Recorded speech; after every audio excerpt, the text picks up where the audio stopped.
Does your learner read small words like cat and dog very well, but completely falls apart when it comes to words like prediction, organization, or maliciousness?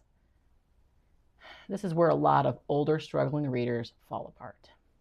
One of the most powerful tools that I use with older struggling readers are morphemes, and these can be used to help unlock thousands of bigger, confusing words.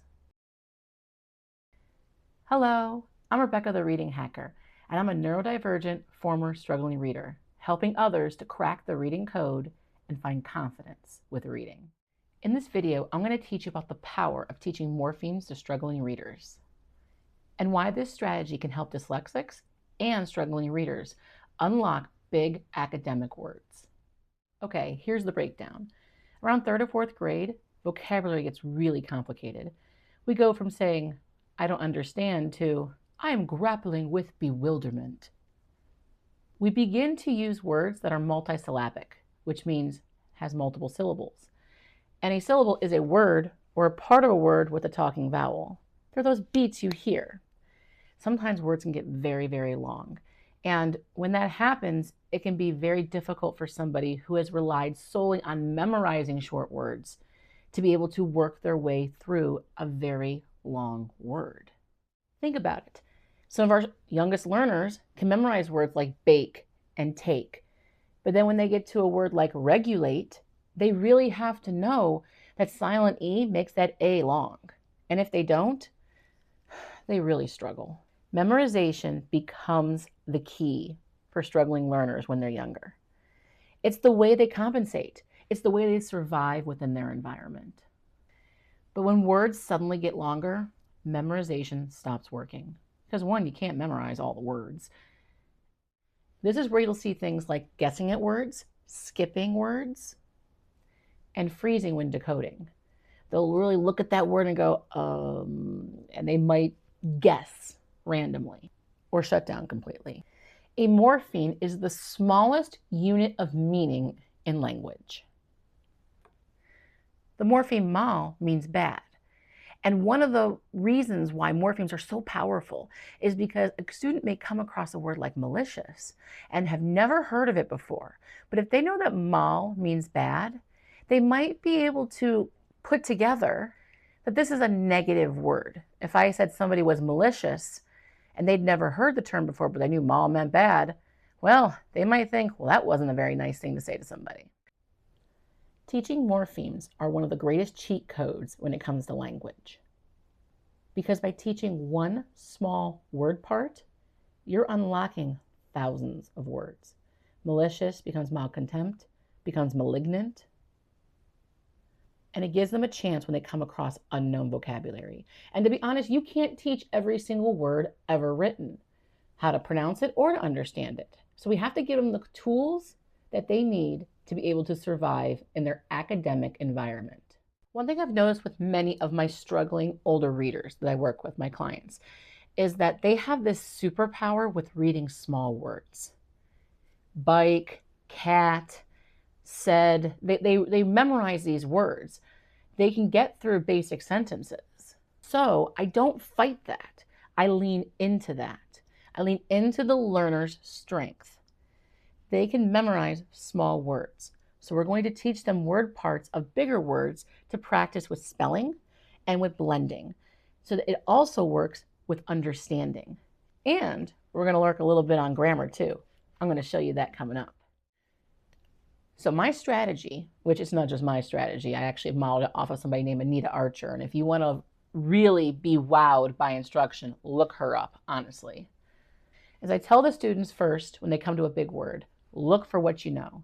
And because I've taught them morphemes and they have a morpheme deck that I work with in my practice, then they look for what they've been taught. They look for the parts they really understand.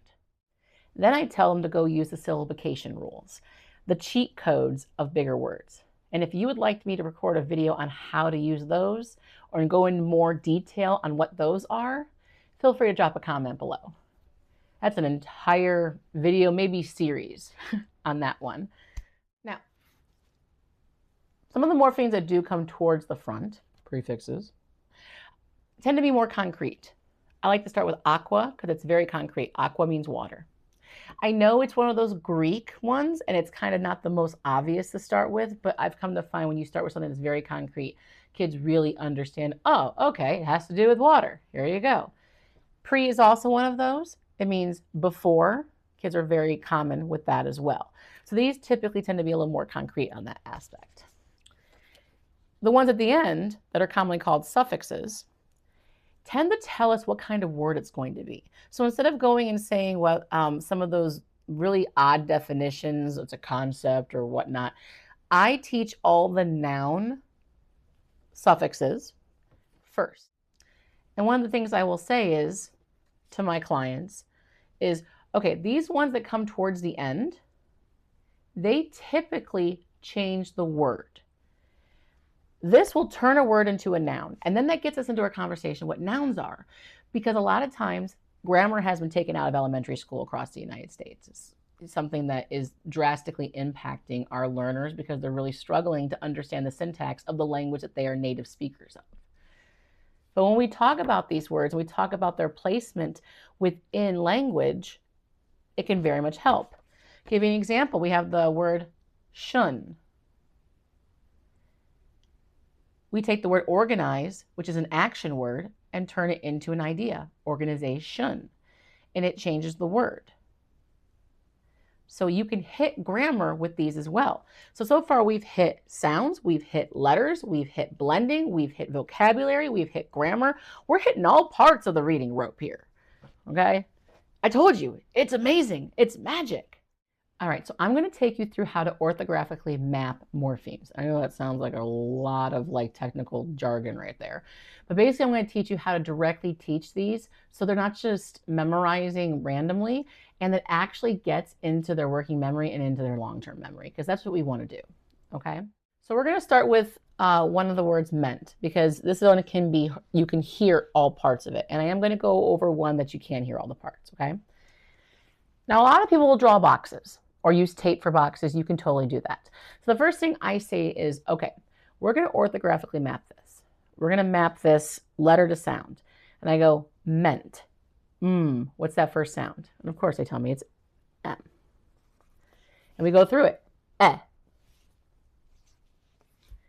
And I'll tell them to feel that sound up in their nose because N's one of those nasals.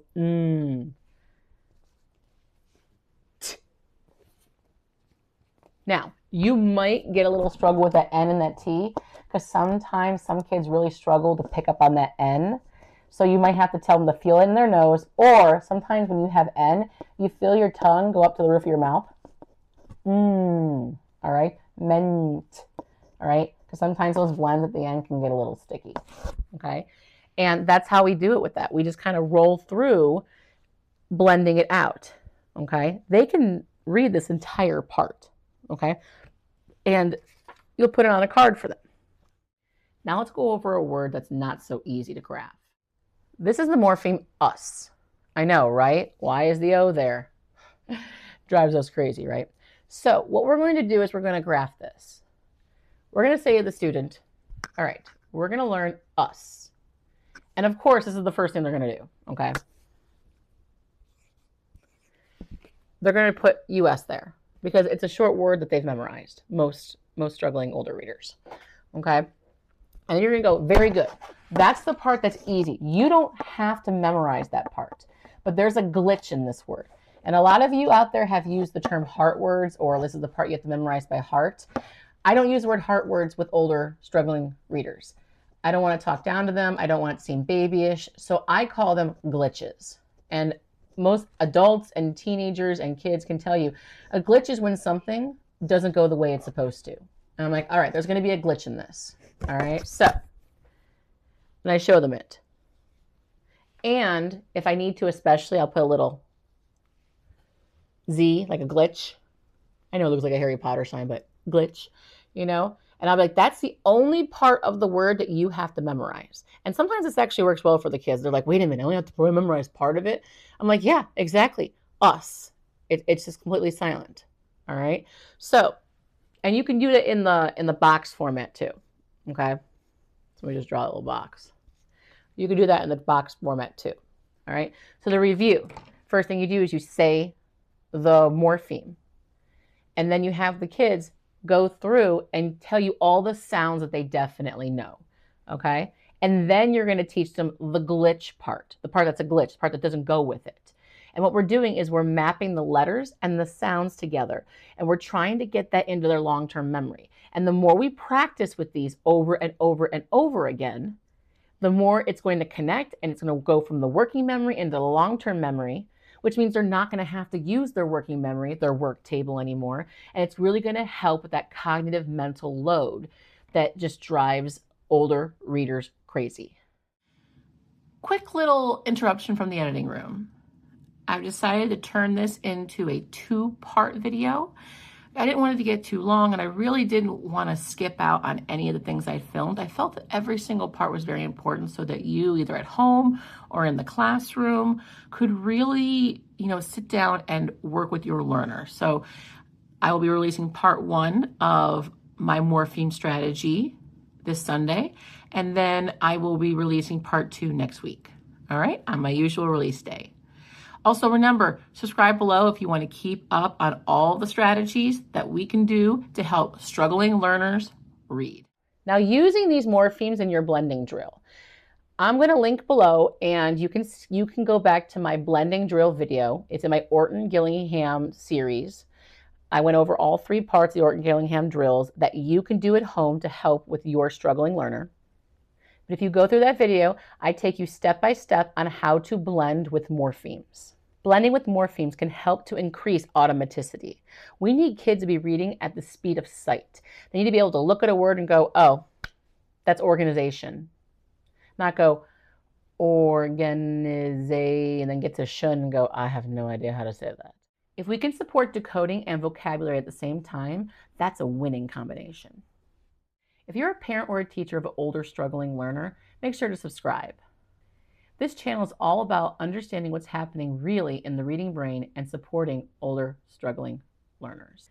I also have a free checklist below that can support you through having a conversation with your education provider about literacy and making sure that your struggling older learner is getting everything they need to find confidence. When we teach struggling learners the clues and the cheat codes they need to tackle the large words they come in contact with, anything can happen. So go ahead, crack the code, and unlock the reader.